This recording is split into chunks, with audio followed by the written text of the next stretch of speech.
Good morning. Good morning, everyone. I am so thrilled. Welcome to the November Culturally Competent Conversations for Equity and Belongingness Summit, or the C3EB Summit. I am seriously so excited for these next couple of days of us talking about culturally competent conversations for equity and belongingness. So this November Summit's theme is going to be, it is actually, it's not going to be, is improving the accessibility for equity and belongingness initiatives in our talent and workforce pipelines. With that being said, we have an incredible lineup of speakers. And for the first time, actually, you are going to get two exclusive reveals to two brand new technologies as a part of this. Now, I wanted to take this time to welcome all of you and to let you know what's coming up. And so what I actually want to talk about in the next 10 minutes before we jump into our sessions is the future of diversity, equity, inclusion, and belongingness work. What I mean by that is, with everything that we've gone through in 2020, we really have to set ourselves up for success in 2021. All of us joked about having 2020 vision coming into 2020. And we all know how that turned out. So let's go beyond this 2020 vision and let's make the invisible visible for better equity and for better belongingness in 2021, because that is what we need to set ourselves up for success as aspiring leaders, as corporate leaders, as entrepreneurs, no matter what space we are in. And that is really where I see the future of diversity, equity, inclusion, and belongingness moving towards. It is going to be about increasing accessibility. For instance, just today I'm looking at my notes here real quick, but just this morning, about 10 minutes ago, I saw on LinkedIn News that chief diversity officers, a news, and I'm going to read it directly off of LinkedIn News. A new analysis by LinkedIn's economic graph team shows the fastest growing chief titles this year. The chief diversity officer tops the list. Hiring for the title has grown about 84% as a proportion of the total C-suite hires this year relative to 2019 share. So we know that this concept, or this field of diversity, equity, and inclusion has really become a very, very important topic, that it's become visible. It's become a salient topic that we all understand that we need to address, especially here in the United States. Given everything that we've gone through in 2020, it makes sense that 84% of the C-suite hires in 2020 have been for chief diversity officers. Yet, when we look at the makeup of these chief diversity officers, we realize that these hires were in many ways performative, in that many of these chief diversity officers don't have the authority they need to make the changes necessary, and they don't have the resources allocated to them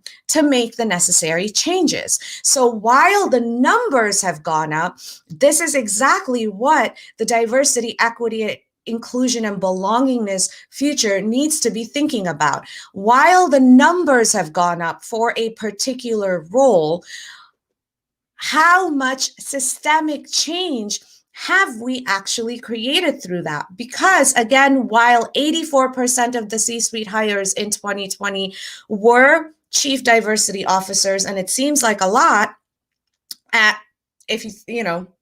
reading the report again, While that's the fastest expansion of any C-suite job this year, the title itself is still relatively uncommon in corporate America, accounting for less than 0.5% of all C-suite hires. So while that 84% may seem like a moment for celebration, understanding the context of that 84%, that it's still less than 0.5% of companies that are focused on this.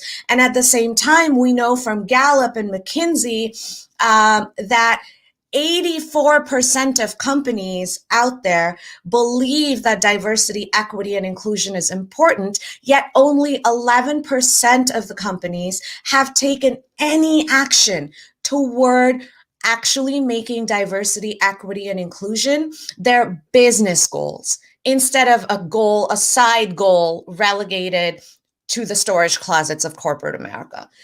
So when we think about the future of diversity, equity, inclusion, and belongingness, what we see is exactly why this two-day summit is happening. While the numbers are going up, we have a major problem with accessibility. We have a major problem with who is getting hired in these positions, why they're getting hired. Are these purely performative hires, or are these leaders being given the authority and the resources that they need to make the changes that need to happen? And these changes, are they going to positively impact the talent? Are they going to positively impact the future of our workforce, our talent pipelines, and our workforce pipelines?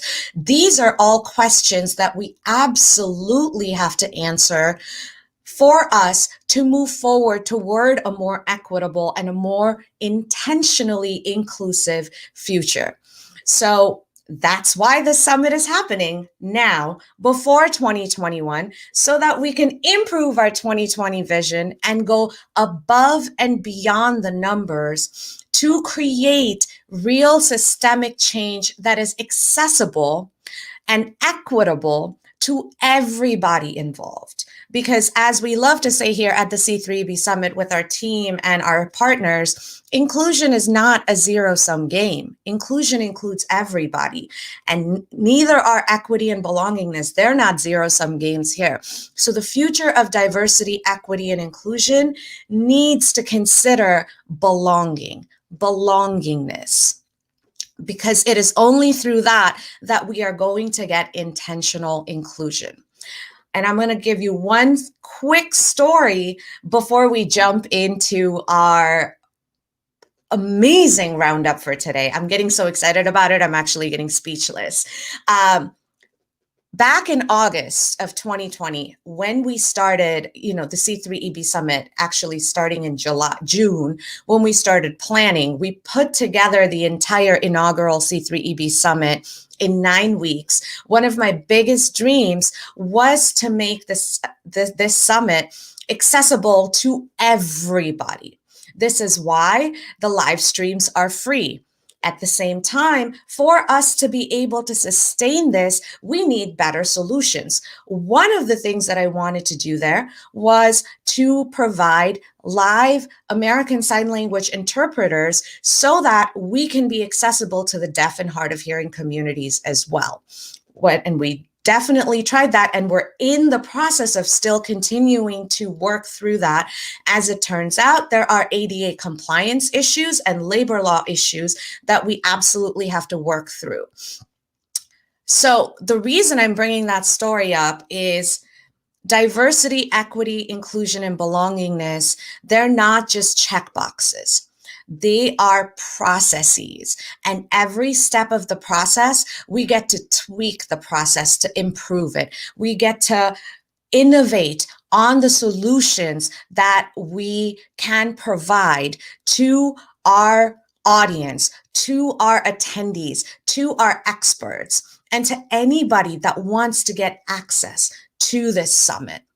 Without having the solution in place, without having American Sign Language interpreters in place with the solution already built into this platform, can we market this to the deaf and or hard of hearing communities? No, because then that's purely performative. That's me saying that would be us marketing something that is inaccessible to an entire population and expecting them to figure out how they can figure out their own access.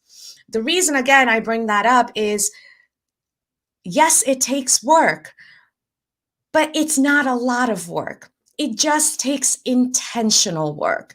Anything in diversity, equity, inclusion, and belongingness just takes a little bit of intentional work. You're not bending over backwards 100%. You're not excluding anybody. But with just that little bit of intentional work, we can come up with the solutions as we are moving forward. So starting next year, we will have American Sign Language interpreters. So that is going to be a very exciting thing for C3EB. And again, until that solution comes into place, we can't ethically market inclusively. Right? So these are all of the things when we think about the future of diversity, equity, inclusion, and belongingness. These are the types of things we need to be thinking about. Are our services accessible to everybody that needs them? Are we pricing people out? In which case, what are the solutions that we can offer? When we say our services are accessible, what are the barriers that we're encountering and what solutions can we provide with just, again, a little bit of intentional strategy, focus, and effort? So that's it for me for this intro. We have an, again, amazing lineup today. You are going to be seeing the brand new reveal of 2 brand new technologies that have not come out on the market yet.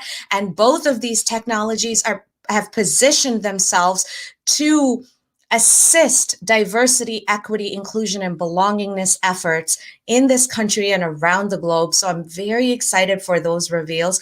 On top of that, we are going to be hearing from a PsyD, Dr. David Glover, about destigmatizing professional help. We are also going to be hearing about disability and ableism in the healthcare space from a radiology educator and expert. And we are also going to be hearing from Professor Ron Sandison, who is going to be talking about his amazing journey with autism. And we're going to be hearing from Andrew Robbie, who is event planner extraordinaire, and he's going to be bringing in the perspectives of how corporate leaders alienate Black, Indigenous, and people of color businesses. So that's just our lineup for today. Tomorrow, we're going to be getting into leadership, but we'll talk about tomorrow. That's it for me today. I hope you enjoy this. And for anybody who is watching this, please, we want your feedback so that we can keep improving.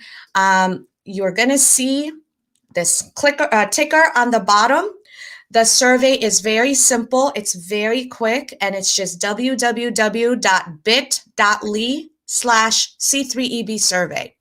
Please give us your feedback. And as you are participating in these conversations today, remember, you can put your questions in your comments from wherever you're watching, on Facebook, on YouTube Live, on LinkedIn Live.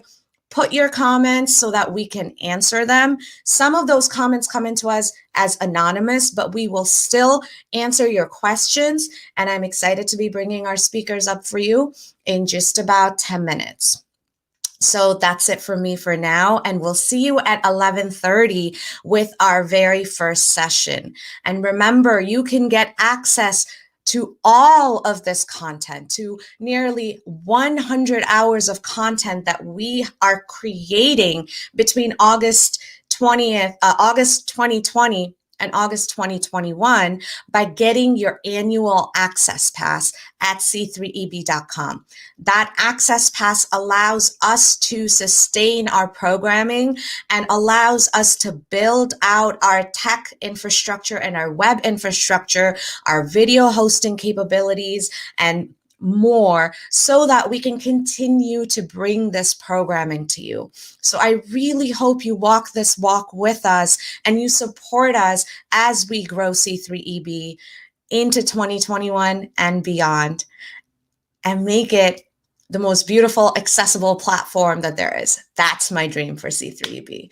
So again, we'll see you at 11:30 with Amit Bambi, who's going to be talking, who is the founder and CEO of 30friends.com. And we're going to see a brand new tech reveal on that session. I'll see you on the next session. Oh, quick note. You do have to leave this session and join that session. Every session has its own link. So when one session ends, for you to get access to the next session, you just need to click on the next link.